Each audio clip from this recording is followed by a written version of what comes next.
যেহেতু সামনে আসতেছে, আসার পরে ইনশাল্লাহ চিন্তা ভাবনা করবো। এখন চিন্তা ভাবনা করবো, এখন কাজ আছে। আসলে সে চিন্তা ভাবনা করবে। মাঝে মাঝে হুজুররা, অনেক যুবক ভাইরা এসে আমাদেরকে বলে যে আমি জীবনে আমার কোন সময় রোজা রাখি নাই, এই 18 বছর 20 বছর হয়ে গিয়েছে, কিন্তু সে কখনো রোজা রাখে নাই। কত বড় কপাল পোড়া সে। হাদিসের মধ্যে আসছে ওই ব্যক্তি সবচেয়ে বড় কপাল পোড়া, ওই ব্যক্তি আমার উম্মতের মধ্যে সবচেয়ে বড় কপাল পোড়া, যে রমজান মাস আসা সত্ত্বেও তার গুনাহগুলো ক্ষমাই করাইতে পারলো না। নাউজুবিল্লাহ। এই জন্য মেরে ভাই দোস্ত বুজুর্গ, রমজান মাস আসতেছে, আমাদেরকে প্রস্তুতি নেওয়া দরকার কি দরকার না? এই যে আজকের এই দিনটা যদি আল্লাহ তাআলার কাছে কবুল হয়ে যায়, তাহলে আল্লাহ তাআলা এমন হতে পারে এই দিনের উসিলায় আল্লাহ তাআলা আমাদের সবাইকে জান্নাত দিয়ে দিতে পারে। আমিন।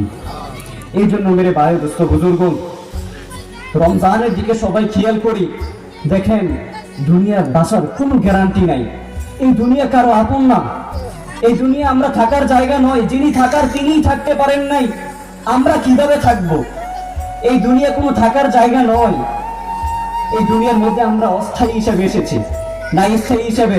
এখন কোনো ব্যক্তি যদি বলে হুজুর আমি জমিনের নিচ পর্যন্ত যতটুকু যাওয়া যায়, যতগুলো মেশিন বিজ্ঞানী প্রযুক্তি যা আছে, আমি সবগুলো দিয়ে আমি জমিনের নিচে যাইতে যাইতে যাইতে যাইতে একেবারে সর্বোচ্চ নিচে চলে যাব, সেখানে আমাকে আজরাইল ধরতে পারবে না। তাহলে তার চেয়ে বড় পাগল এই দুনিয়ার মধ্যে আরো একটা আছে।